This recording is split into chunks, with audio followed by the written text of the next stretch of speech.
जय हिंद, नमस्कार। स्वागत है आपके अपने यूट्यूब चैनल स्टैंड बीपीएससी में। दोस्तों देखिए, एक नोटिस है, ये लेटर है 14 जून को, यानी कल के डेट में निकला हुआ था। जैसे कि कल तो बिहार दरोगा का फाइनल दौर भी था, तो उसी डेट में कल एक लेटर आया है राज्य स्वास्थ्य समिति बिहार की तरफ से, जो राज्य कार्यक्रम पदाधिकारी जो आरबीएस के राज्य स्वास्थ्य समिति की तरफ से निकला है, जिसका डायरेक्टर है डॉक्टर श्रीनिवास प्रसाद। उनके द्वारा ये देखिए, पत्रांक संख्या भी यहाँ पर दिया हुआ है, पार्ट 2 में 1140 है। इसमें लिखा गया है कि सभी सिविल सर्जन सह सदस्य सचिव जिला स्वास्थ्य समिति बिहार, विषय आरबीएस के अंतर्गत कार्यरत फार्मासिस्ट एवं एएनएम की सूची उपलब्ध कराने के संबंध में है कि महाशय, आप सभी अवगत हैं कि राष्ट्रीय बाल स्वास्थ्य कार्यक्रम के अंतर्गत आपके ज़िले में फार्मासिस्ट एवं एएनएम कार्यरत हैं, जिनके सूची पत्र के साथ संलग्न प्रतिवेदन में उपलब्ध कराने का कष्ट किया जाए, ताकि रिक्त पड़े पदों पर नई नियुक्तियों से संबंधित अग्रेतर कार्रवाई की जा सके।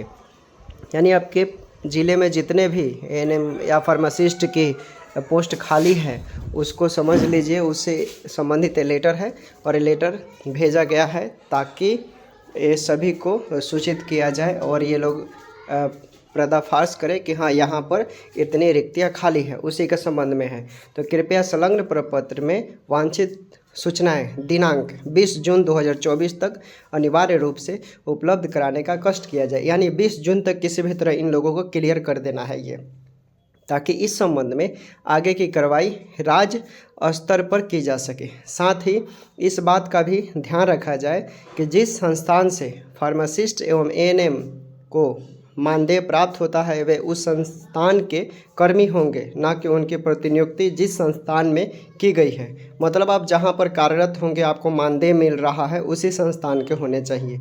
ठीक, इस संबंध में अपने ज़िले के डीईआईसी मैनेजर कम कोऑर्डिनेटर आरबीएस के जिला समन्वयक जो आरबीएस को निर्देशित करेंगे। इसमें है और नीचे दिया हुआ है कि संलग्न फॉर्मेट की हार्ड कॉपी आपके हस्ताक्षर के साथ एवं एक्सेल सीट की सॉफ्ट कॉपी, यानी अंग्रेजी भाषा कैपिटल लेटर और एरियल नैरो में रखकर इतना पर भेजना सुनिश्चित करेंगे। ठीक, विभागीय तौर पे।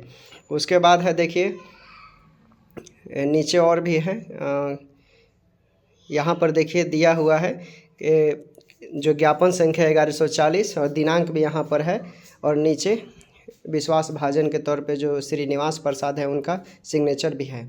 यानी कार्यपालक निदेशक राज्य समिति बिहार को सादर सूचना प्रेषित करें। मतलब ये प्रतिलिपि है, उनको कैसे करना है ये सब दिया गया है।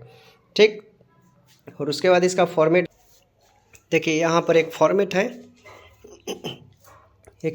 है राष्ट्रीय बाल स्वास्थ्य कार्यक्रम के अंतर्गत कार्यरत फार्मासिस्टों की अद्यतन स्थिति में संबंध प्रतिवेदन। ऐसे ही एक एएनएम का होगा, एक फार्मासिस्ट का होगा, फार्मासिस्ट का। ठीक, तो एक तरफ इसमें पत्रांक जो 1140 है वो लिखा जाएगा उनके द्वारा, जिले के नाम और दिनांक और सब डिटेल यहाँ पर देना होगा। ठीक है, कौन से हॉस्पिटल में कितना है ये सब यहाँ पर वो लोग लिख कर देगा, किसके लिए कितना सीट है, एबीसी के लिए कितना है, एससी के लिए कितना है, एसटी के लिए कितना है, जनरल के लिए कितना है, ओबीसी के लिए कितना है, ईडब्ल्यूएस के लिए कितना है, सब चीज़ वहाँ पर लिख कर ये लोग करेंगे। ठीक, जो सिविल सर्जन है, और इस तरह आपके और जो नई रिक्ति आने वाली है, चूँकि आपको मालूम है जो समथिंग बहाली आया था कुछ, उसमें आपको 4 महीने में वो क्लियर करना है। ठीक, उस बहाली को 4 महीने में कंप्लीट करवा लेना है, यानी नवंबर से दिसंबर तक उस बहाली को क्लियर करवा लेना है, उसका एग्ज़ाम वगैरह सब कंडक्ट करवा लेना है।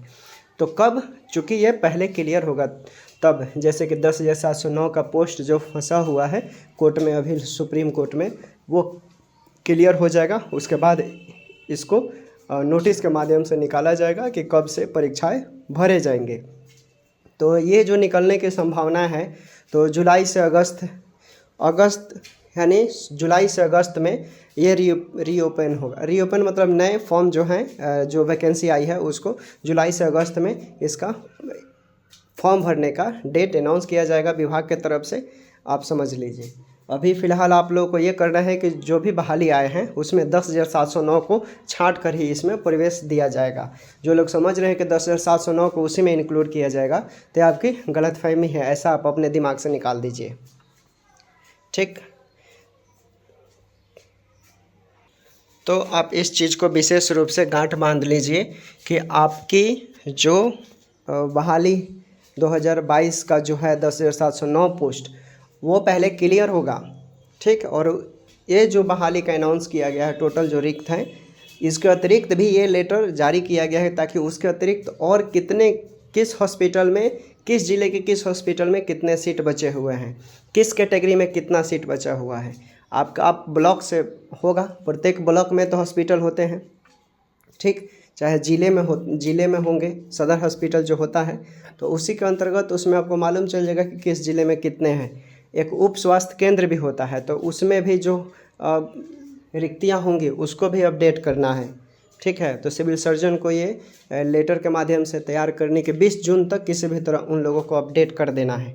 20 जून के बाद ये क्लियर हो जाता है तो समझ लीजिए कि आपको फिर से एक लेटर निकलेगा इसी विभागीय रूप में और बता दिया जाएगा कि हाँ कितने सीट किस ज़िले में खाली हैं, किस हॉस्पिटल में, किस उप स्वास्थ्य केंद्र में, ठीक। फिलहाल जो 10,709 पोस्ट बचे हुए हैं उसके लिए जो क्वालिफाई हैं उनको बढ़ चढ़ कर पार्टिसिपेट करना होगा। सुप्रीम कोर्ट में हियरिंग का डेट भी 8 जुलाई को है, तो वहाँ पर आप लोगों को एक ही इंसान जितवा सकते हैं, वो है कौन?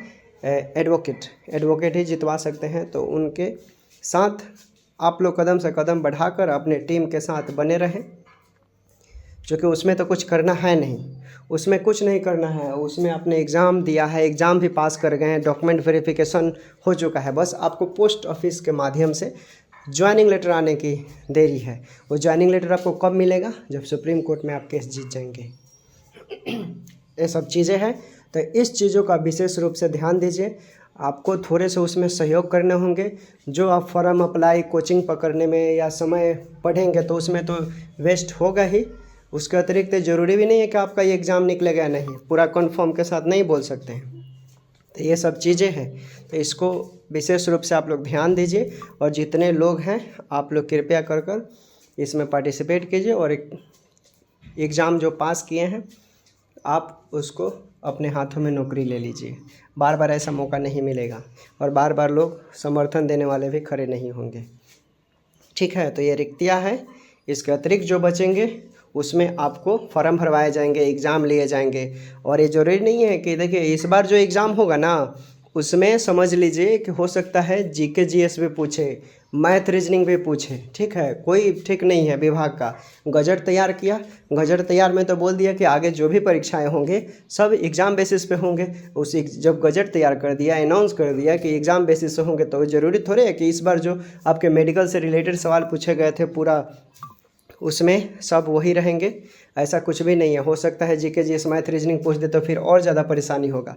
और कई ऐसे लोग हैं जिनका जो एज है वो लास्ट स्टेज पे है, उसके बाद उनको मौका ही नहीं मिलेगा, तो वो तो गए काम से। कई ऐसे कैंडिडेट हैं। तो ये सब चीज़ है। अगर जॉब लेना है, जो परीक्षाएँ दिए हैं पास हो गए हैं, तो विशेष कर आप लोग आगे आइए और जो भी केस लड़ रहे हैं आपका उनका सपोर्ट कीजिए, सहयोग कीजिए तन मन धन से। सुप्रीम कोर्ट में केस आसानी से जीतेंगे। ठीक है, बाय बाय। अपना ख्याल रखें और ऐसे ही खबरों की जानकारी के लिए देखते रहें स्टैंड BPSC।